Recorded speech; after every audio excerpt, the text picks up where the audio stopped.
From West Virginia Public Broadcasting. Support for the Legislature Today has been provided by the following. The High Technology Foundation, headquartered at the I-79 Technology Park in Fairmont. Online at wvhtf.org. Connecting West Virginia families and businesses through high-speed internet services. Learn more about connecting at frontier.com. At the Legislature today, the Senate passed a higher education bill that ties university funding to graduation rates. We'll have a special report tonight on what that bill is intended to do. And the legislature is considering bills to modify the definitions of domestic battery and domestic assault, as well as entering protective orders in the state's domestic violence database registry. We'll discuss these bills with members of the West Virginia Coalition Against Domestic Violence on the Legislature Today.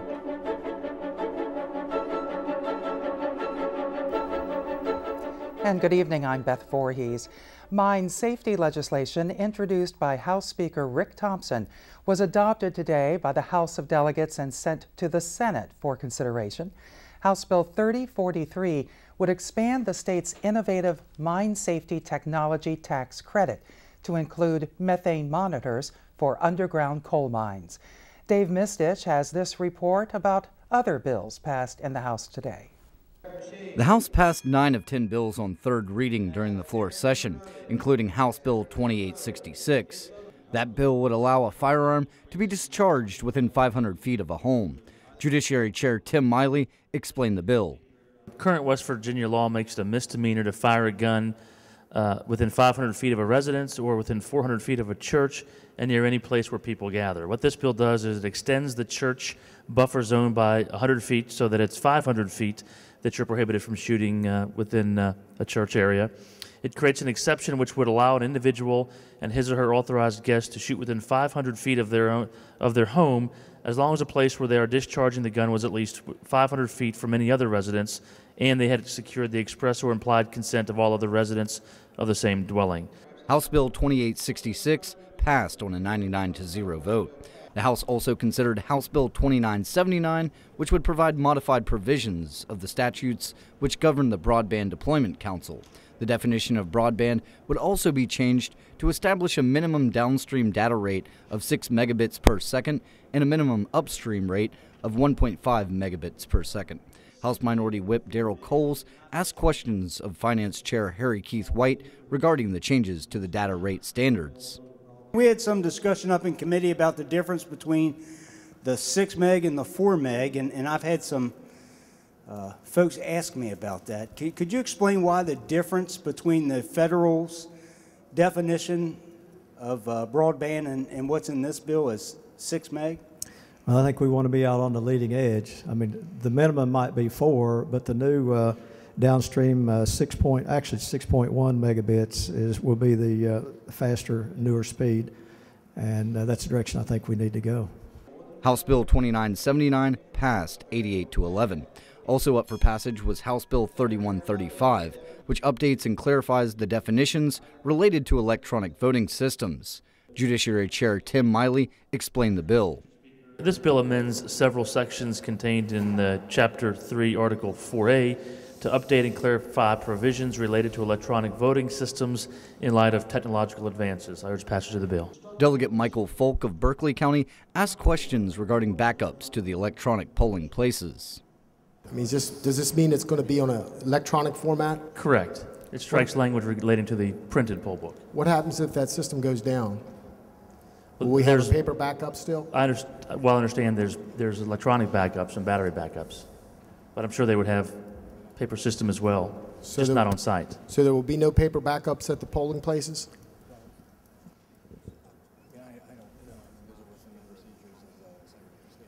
Probably not, but those would certainly be within the procedures of the Secretary of State to determine whether they want to bring those to the poll sites as well. Okay, so if the system crashes and it's not just a battery issue, we might not have any backup at a polling place?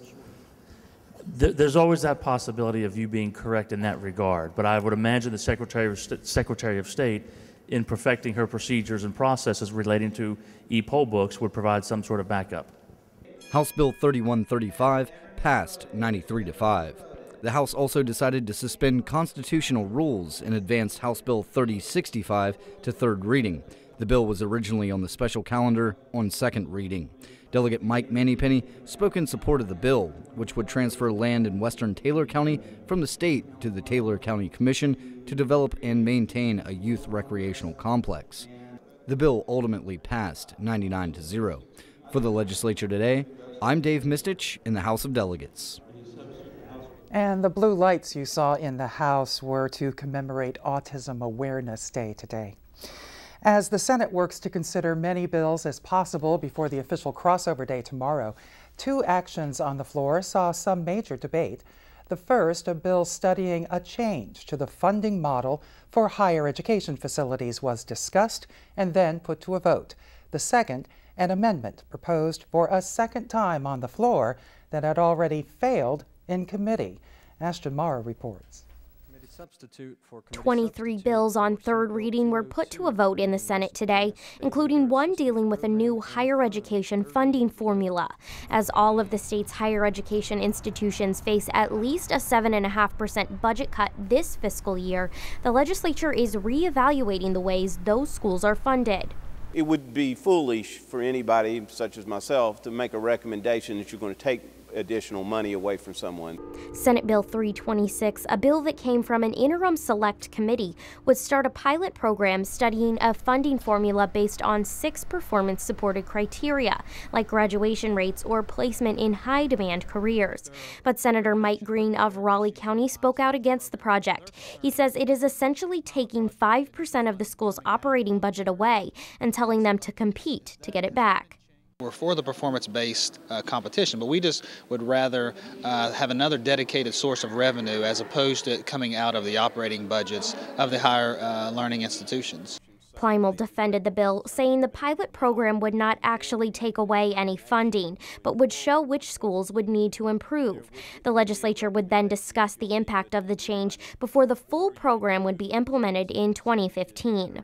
Some institutions could lose money, but that's why we're doing it as a pilot to review, see how we would need to change the legislation, and maybe look at the percentages as well as looking at this only affecting new money.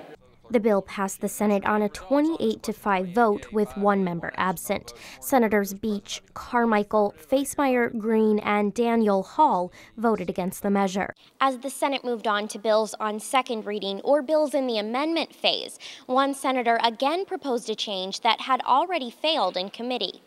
Senator Mitch Carmichael of Jackson County proposed the amendment to Senate Bill 355. The bill would require all employers to pay terminated employees their final wages at least 4 business days after they're let go. Carmichael says the bill's original intent, as it came from the governor's office, was to support the business community. The vast majority of states operate under that scenario, that a discharged worker will be paid when the next regularly scheduled pay period arises. The justification for the amendment is twofold. A, this is the way the governor originally introduced it, and B, why should a discharged worker get their money before a worker that's continued to work and is in good standing with the employer? But Senate Judiciary Chair Senator Corey Palumbo stood to speak against the amendment. He said Carmichael's change had been considered in committee and they chose not to adopt it. I think that there was consideration given to these folks who have been terminated that may need the money quicker to obtain health insurance coverage for COBRA, and I think we tried to strike the best balance we could, and I think 4 days is the best balance. I urge rejection of the amendment. A voice vote was taken. The question for the Senate is the adoption of the amendment offered by the senator from Jackson. All in favor say aye. Aye. Opposed? No. The noes appear to have it. The noes do have it. I declare the amendment rejected. And the amendment failed. Senate Bill 355 will be on its final reading and put to a vote tomorrow. For the Legislature Today, I'm Ashton Mara in the Senate.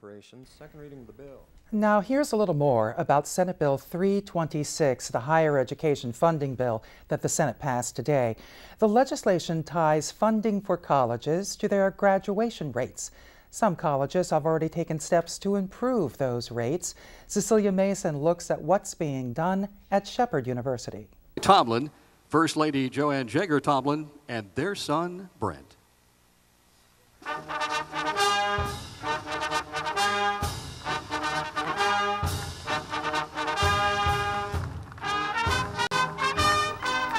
Well, that was fun to revisit the inauguration, but it wasn't Cecilia Mason's story. We hope to get that for you a little later on in our broadcast. Coming up, we'll discuss the state's efforts to curb domestic violence. First, here's a look at what's coming up in the Senate tomorrow.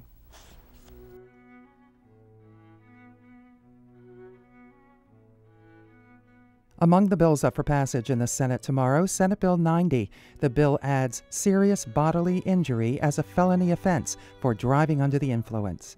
Senate Bill 117, creating the criminal offense of possession of burglars' tools. Senate Bill 355, Governor Tomlin's bill to determine final payment to employees who have been discharged.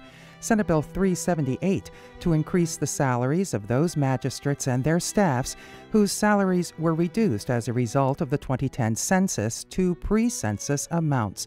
The bill provides that the salary increase is retroactive to January 1st, 2013. Senate Bill 437, creating regulations for commercial dog breeding operations. Senate Bill 454, to provide a framework for the computation, payment, and reporting of the motor fuel excise tax on alternative fuels. Senate Bill 490, to regulate equine boarding facilities. Senate Bill 492, to authorize a rural resort community in Pendleton County as a limited gaming facility.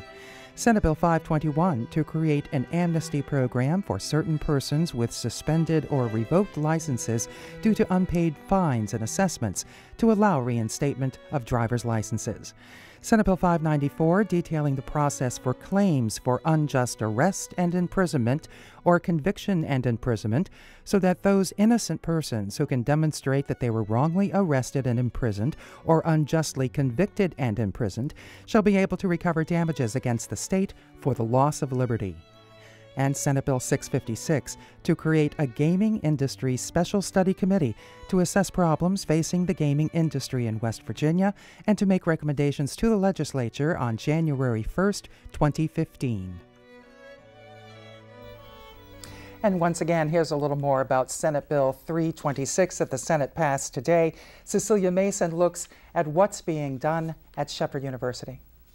For a number of years now, colleges across West Virginia have focused more attention on keeping students in school. Most colleges, including Shepherd University, have retention specialists and programs designed to help students overcome problems and find success. Shepherd University President Suzanne Shipley says the school has taken several steps beyond that to help students succeed, beginning with recruitment. Over the past 5 to 7 years, we've put a real emphasis on attracting the sort of student who wants to stay at Shepherd and giving them the sort of experience that will keep them here. But the other piece was that we were finding it took students longer and longer to graduate.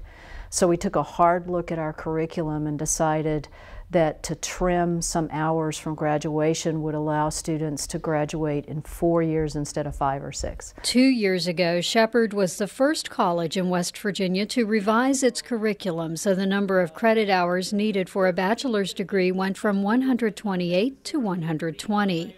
A year later, Shepherd reported 62 seniors took advantage of the reduced credit hour degree and saved an average of $4,300 each on tuition and fees. Shepherd also offers what Shipley calls stretch courses, classes students can take over 2 semesters instead of 1 to make them more likely to succeed and complete a degree. In 2004, Shepherd created an enrollment management office that focuses on helping students succeed. Vice President for Enrollment Management, Kim Scranage, says each semester her department asks professors to participate in a survey for the Mention It for Retention program. And this goes out to the faculty within the first few weeks of any term that begins, and we ask, how are the students doing? You know, do you see any academic issues? Do you see any issues we need to know about?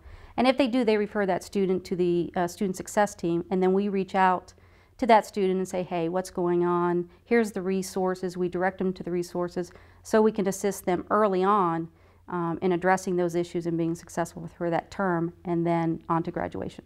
Scranage says any number of issues could derail a student's ability to get a diploma. The staff encourages students to attend classes and make sure they know where the classes are. The department also works with students who have problems at home, like the loss of a family member or a job. We find that they do respond because they are having an issue and they really do need someone to talk to. And I think that's one of the great things that we've done here in Shepherd, and we started that in 2008. Shepherd has about 4,000 students, and before the current student retention program began, about a third of them left each year. Shipley says the program seems to be working. We have already seen higher retention numbers. We're not quite up to the national average of a 74% retention rate. We're more in the 70% retention rate average for students, but that's better than losing 33% of your students every year, so it's up some, and our graduation rates are very healthy. Better retention rates ultimately mean better graduation rates. Shipley welcomes changes in state funding that place an emphasis on graduation. She says currently the state has what she calls an historic funding model that is not based on enrollment numbers. And so as you grow with a funding model like that, your state support shrinks.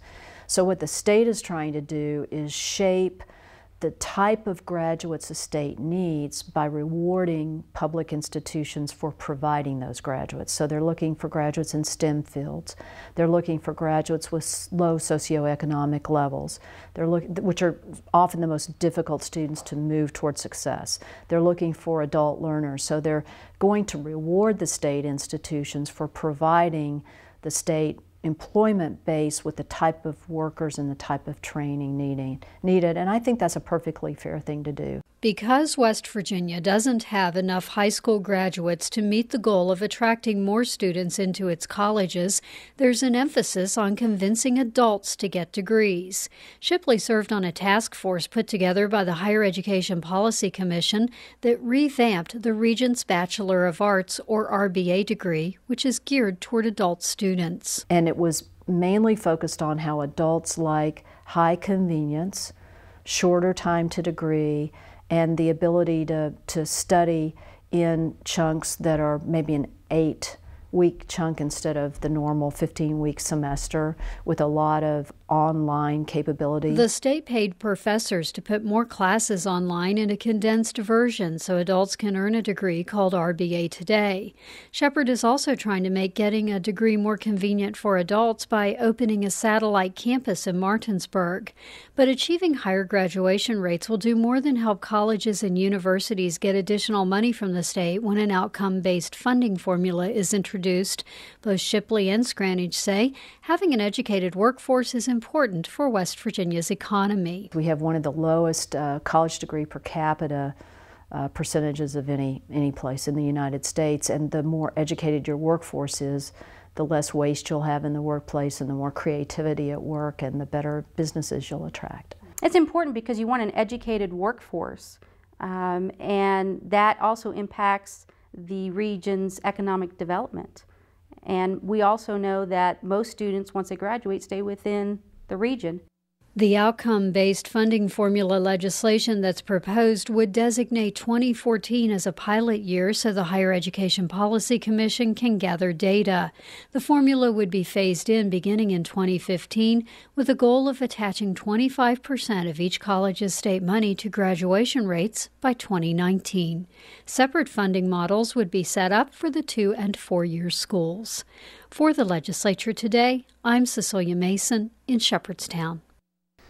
On any given day, licensed domestic violence programs in West Virginia provide services to nearly 500 women, children, and men. Every 9 minutes, a call is made to a domestic violence hotline in West Virginia. Close to 15,000 domestic violence cases were filed in West Virginia family courts in the year 2010. Those are some of the facts contained in a report on the website of the West Virginia Coalition Against Domestic Violence. The coalition first formed in 1981. Our guests tonight are members and leaders of the coalition. Sue Julian is the team coordinator for the West Virginia Coalition Against Domestic Violence. And Pam Gillenwater is the director of the YWCA Resolve Family Abuse Program in Charleston. This program offers a shelter, a crisis hotline, emergency intervention for victims of domestic violence, as well as lots of other services. I know. Welcome. Glad you're here. Thank you very much. Sue, let's talk first about a couple of bills that are moving in the legislature this year. Senate Bill 533, relating to the definitions of domestic assault and domestic battery. What's the interest in this bill? This is basically a bill that clarifies the definition of domestic battery in West Virginia. And we're doing the cleanup primarily to, because the Fourth Circuit Court of Appeals understands that the West Virginia Code domestic battery is too broad, and so we are going to streamline it to focus on physical force and the use of a deadly weapon, which would then enable the Fourth Circuit Court of Appeals to implement some of the provisions of the Violence Against Women Act. Senate Bill 386, this is from Senator Cookman, regarding personal safety orders to limit the grounds upon which a personal safety order may be issued. Right. This is also a cleanup, tightening up the West Virginia Code.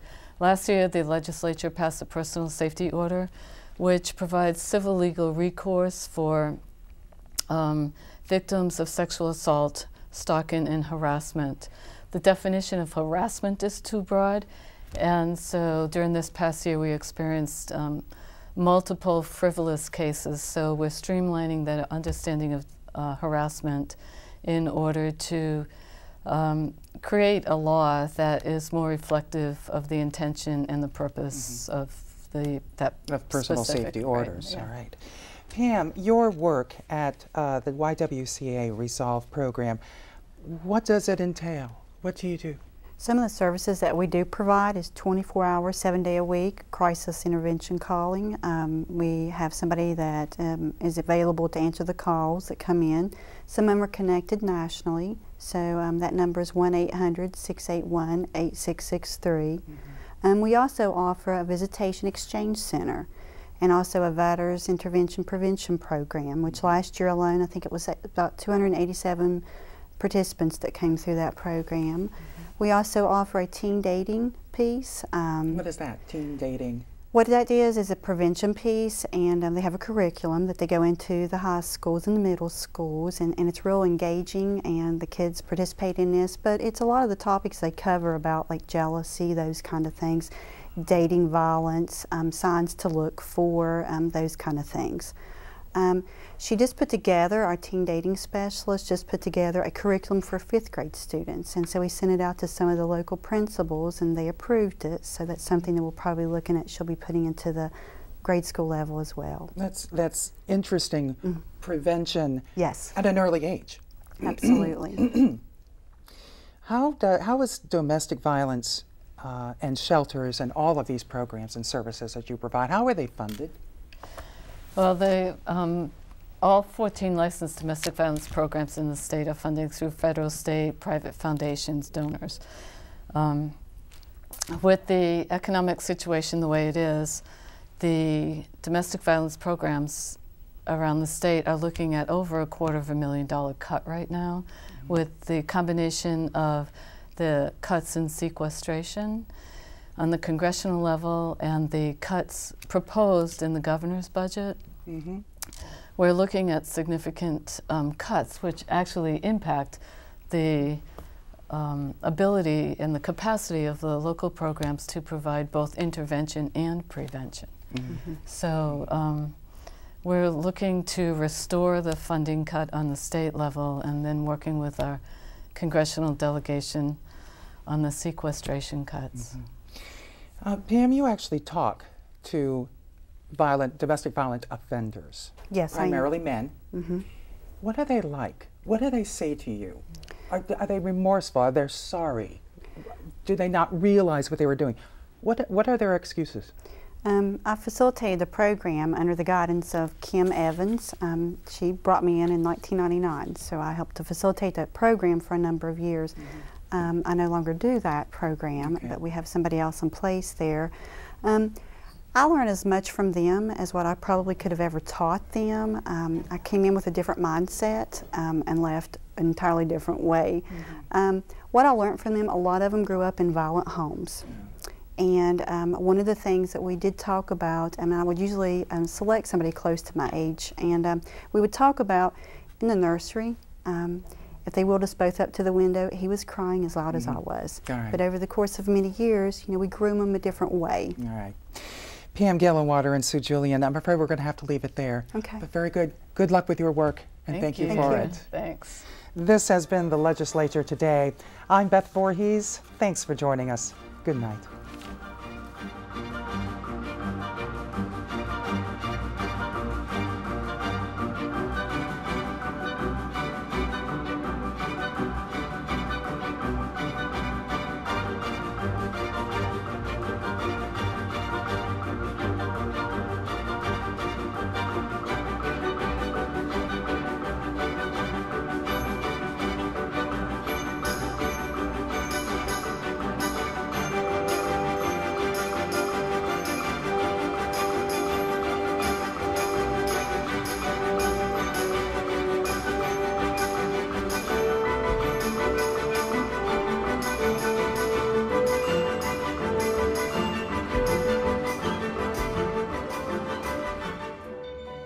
Support for the Legislature Today has been provided by the following.